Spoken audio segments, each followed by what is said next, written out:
Okay, so we all have our core values, right?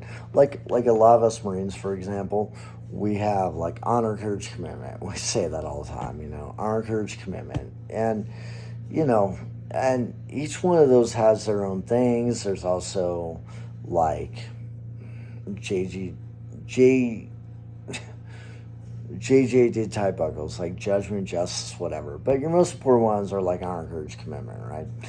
Okay, so what I do is anytime I'm like in a group, organization, team, whatever, I go ahead and I sit there and I say, okay, these are my core values. How do I like line those up to like the cultural relativism of like what I'm doing, like with my group, because every group's different. I mean, maybe people at church are different, like if you go to church. I mean, if you do, you do. If you don't, you don't. We don't care about that here. But what I'm gonna say is, like, say you're in school, you're at work, you're at your friends group.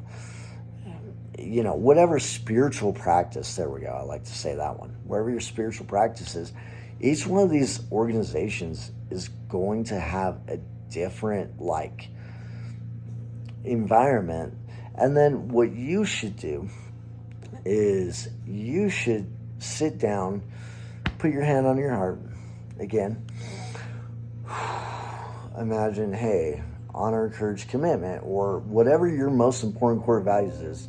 It could be entrepreneurship. It could be empathy. I mean, there is no right or wrong answer to this. And essentially, you're just going to imagine your core values and then imagine you yourself displaying these core values, like living them. And then like imagine, the rest of your team. Maybe you have people that are lower than you, maybe you have people that are higher than you. We're going to visualize them living and celebrating your core values with you. And okay, so I'm gonna sometimes leading by example is one of the best things to do. Like for example, one time I had all these higher ups. I was in this tent with a bunch of higher ups. I was just unfortunately got into this situation where I had to bunk with all these people. I didn't even like them. And they were all higher up than me, but they would always walk in dirt kicking all over the sand, kicking all over the floor. It was sand in Afghanistan. It was that moon dust crap that no one likes. It's like this really fine powder that it almost was like confection powder. And it's on the very top because the wind blows and it just takes this crap, and it just takes like the thinnest particles, and it's just getting kicked around the desert all day for God knows how many millions of years, right? But anyways, this moon dust just got all over. And what I did was, I can't really go up and be like, oh, hey, clean your stuff, right? Clean this, clean this. No, I wanted to keep a nice, clean part. So you know what I did?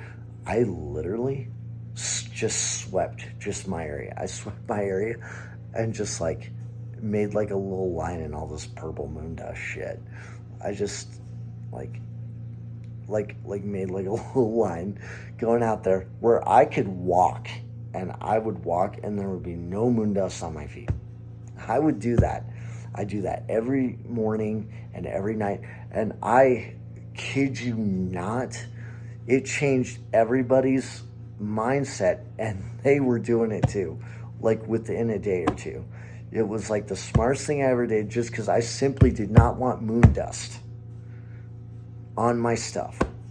That is what I did. All right. Hope you have a good day, and that is inspiring your core values with other people's in your organization.